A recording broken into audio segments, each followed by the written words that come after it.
നമസ്കാരം, താടായി ന്യൂസിലേക്ക് സ്വാഗതം. മാസങ്ങളായി പോലീസിനെ വെല്ലുവിളിച്ച് ഒളിവിൽ കഴിഞ്ഞു. ഒടുവിൽ അതേ പോലീസിന്റെ വലയിലുമായി. കേരള പോലീസിനെയും ക്രമസമാധാന സംവിധാനങ്ങളെയും വെല്ലുവിളിച്ച് മാസങ്ങളായി ഒളിവിൽ കഴിഞ്ഞിരുന്ന വിവാദ നായകൻ അർജുൻ നായകി ഒടുവിൽ പിടിയിലായിരിക്കുകയാണ്. കണ്ണൂർ ടൗണിലെ ഒരു ഫ്ളാറ്റിൽ നിന്നാണ് ആയങ്കിയെ പോലീസ് കസ്റ്റഡിയിലെടുത്തത്. കണ്ണൂർ റേഞ്ച് DIG കെ കാർത്തികിന്റെ മേൽനോട്ടത്തിൽ ആലുവ റൂറൽ SP സ്ക്വാഡും കണ്ണൂർ ടൗൺ പോലീസും ചേർന്നായിരുന്നു നിർണായക നീക്കം. പോലീസിനെതിരെ സോഷ്യൽ മീഡിയയിലൂടെ നിരന്തരം ഭീഷണിയും അധിക്ഷേപവും നടത്തിയിരുന്ന ആയങ്കിയെ പിടികൂടുക എന്നത് പോലീസിന് മുന്നിലെ വലിയ വെല്ലുവിളി തന്നെയായിരുന്നു.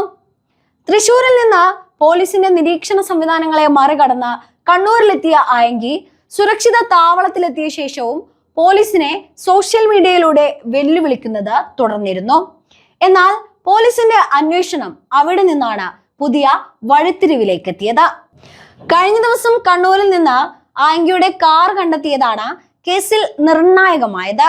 ആയങ്കിയെ ഒളിവിൽ കഴിയാൻ സഹായിച്ചെന്ന സംശയത്തിൽ കസ്റ്റഡിയിലായ സഹോദരിയിൽ നിന്ന് ലഭിച്ച വിവരങ്ങളും അന്വേഷണ സംഘത്തിന് നിർണായകമായി.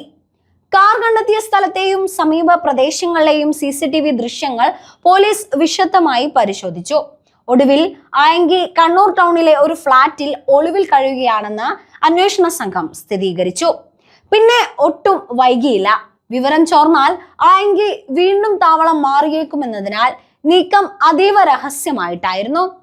DIG കെ കാർത്തികിന്റെ നേതൃത്വത്തിൽ പോലീസ് സംഘം ഫ്ളാറ്റ് വളഞ്ഞു. രക്ഷപ്പെടാനുള്ള വഴികളെല്ലാം അടച്ച ശേഷമാണ് അകത്ത് പ്രവേശിച്ചത്. പോലീസ് എത്തുമ്പോൾ നീലയും കറുപ്പും കലർന്ന ടീഷർട്ടും അതിനു മുകളിൽ നീല ഷർട്ടുമായിരുന്നു ആയങ്കിയുടെ വേഷം. മാസങ്ങളോളം പോലീസിനെ വെല്ലുവിളിച്ചിരുന്ന ആയങ്കിക്ക് ഇത്തവണ പക്ഷേ കാര്യമായ എതിർപ്പ് പ്രകടിപ്പിക്കാൻ സാധിച്ചില്ല. പെട്ടെന്നുള്ള പോലീസ് നീക്കത്തിൽ രക്ഷപ്പെടാനുള്ള അവസരം പോലും ലഭിക്കാതെ ആയങ്കി കസ്റ്റഡിയിലാവുകയായിരുന്നു. കണ്ണൂരിൽ പിടിയിലായ ആയങ്കിയെ തുടർ നടപടികൾക്കായി ആലുവ റൂറൽ പോലീസിന് കൈമാറുമെന്നാണ് വിവരം. പോലീസ് ഉദ്യോഗസ്ഥരെ ഔദ്യോഗിക കൃത്യനിർവഹണത്തിനിടെ ഭീഷണിപ്പെടുത്തുകയും സോഷ്യൽ മീഡിയയിലൂടെ അധിക്ഷേപിക്കുകയും ചെയ്ത കേസാണ് നിലവിൽ പ്രധാനമായും ഇപ്പോൾ അന്വേഷിക്കുന്നത്. അതേസമയം ആയങ്കിക്ക് ഒളിവിൽ കഴിയാൻ സഹായം നൽകിയവരെയും പോലീസ് അന്വേഷിക്കുന്നുണ്ട്.